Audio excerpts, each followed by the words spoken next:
Rudy Von Berg recently took on Ironman France in Nice, racing around the streets where he grew up. He did it in incredible style, winning his first full-distance Ironman.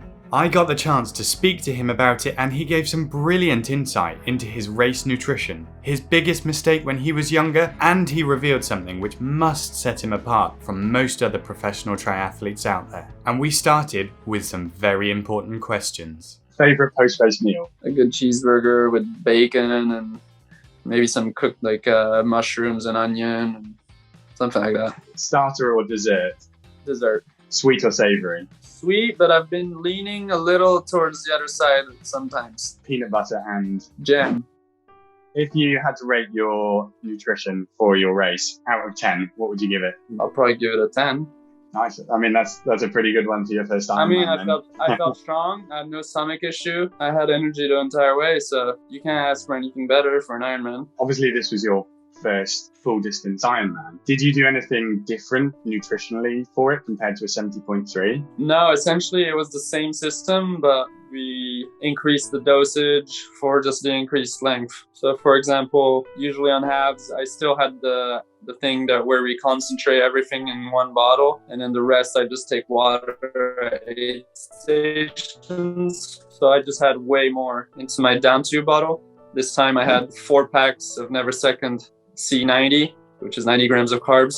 So that's 360 grams in one bottle. And then that's still a little short. So at the end, in the last hour, I took 3 gels, 3C30 gels. So that's another 90 grams. So on the run, I took all from 8 stations, just water and Morton gels because that's what they have on course. And Asker told me Morton gels is fine. And I take one every 20 minutes. So the first one I was at 12, so then it was literally just 32, 52, 1 hour 12, 132, done. And I did take a little bit of Red Bull as well, just to get some caffeine into it at one point. Did you have any caffeine on the bike as well, or did you just leave it to the run part? On the bike, I had, out of the 3 gels, one was a caffeine one. You're not someone who actually suffers with feeling hungry or needing solids, and you're okay with the same gels or the same drink for the whole time? Yeah, essentially, yeah. I mean, it gets, sometimes in training, you're like, maybe I don't really want to drink this again. But in racing, you're so concentrated and you know you need it. So it's not like a feeling of disgust. It's just sometimes you just have a slight feeling of, I don't really want to drink this anymore, but that's the extent of it. What's your race day breakfast? Yeah, for the last 4.5 years, it's pretty much, obviously it depends on the size, but a normal size, like piece of bread, 1 per kilo of body weight. So technically that would be 7 slices with toasted. So it's not like spongy in your stomach, that can make a big difference. And with jam. So just very simple carbs and a lot of them. What's your favorite breakfast? Bread, toasted with bread, almond butter, banana, honey, cinnamon. Nice. That's a pre-workout one. Okay. Then the post one, I always do the same. I don't even know if it's my favorite breakfast, but and that's quick. It's not even enough. It's 2 eggs, a bagel with cream cheese. Nice. Pretty solid. But then my other favorite breakfast, this is too long, but it's French toast with real maple syrup by far. I love French toast. The maple syrup has to be real maple syrup, so not these disgusting sugar syrups they have in the US, and it has to be warm, like nice and warm, because usually you get it lukewarm, and that's disgusting, because then it's like, oh, your pancakes or your French toast are cold, like, yeah. I can tell you're passionate about it. In the days leading up to the race, are you someone who's particularly prescriptive about what you eat? Do you have a meal plan that you go into, or do you eat intuitively for it? I mean, I ate more or less normal, but I was definitely trying to eat a lot and eat kind of carb dense foods, and then the day before I wanted to keep it simple, just really simple on the stomach. I was adding salt to my foods for fluid retention, just kind of try to start the race kind of full of water. For the night before, for example, it's a little different because I'm coming from home, so I only have 1 hotel night. But my mom just made a pasta salad, and that's so much easier because Nice is full of restaurants, but it's packed with people. It was 5,000 athletes over the weekend, and it's just so much easier, to just eat in your hotel room and done. So tea or coffee? Tea.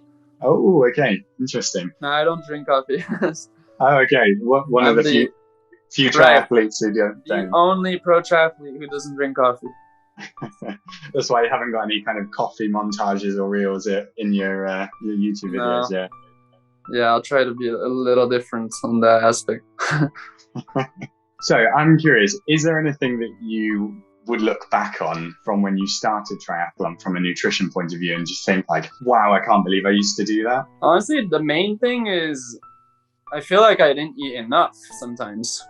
Like, I don't remember doing any huge mistake in race. Like, I never, for me, like taking solids in a half, that would be a huge mistake. Like, you definitely don't need that. Or just anything like that. I think the biggest belief I had was kind of just, I don't know, just you have to be light, you have to be super fit, whatever. You always have to be race weight, don't eat dessert, I don't know, whatever, you know. And I mean, I've found for me in the last, I don't know, 6-7 years or even more, the more you eat, the better you feel, essentially. So yeah, no holding back. I mean, we train so much. I saw your video about you know, how some pros are seen as eating a lot of junk food or whatever. But it's kind of what you were saying. We train so much that you can only get so many calories from healthy, balanced meals. Then it's not that big of a deal to supplement a little with some unhealthy things. Yeah, absolutely. I mean, at the end of the day, you either just underfuel your training or you have to kind of go into the unhealthy food, but realistically it is actually what you need.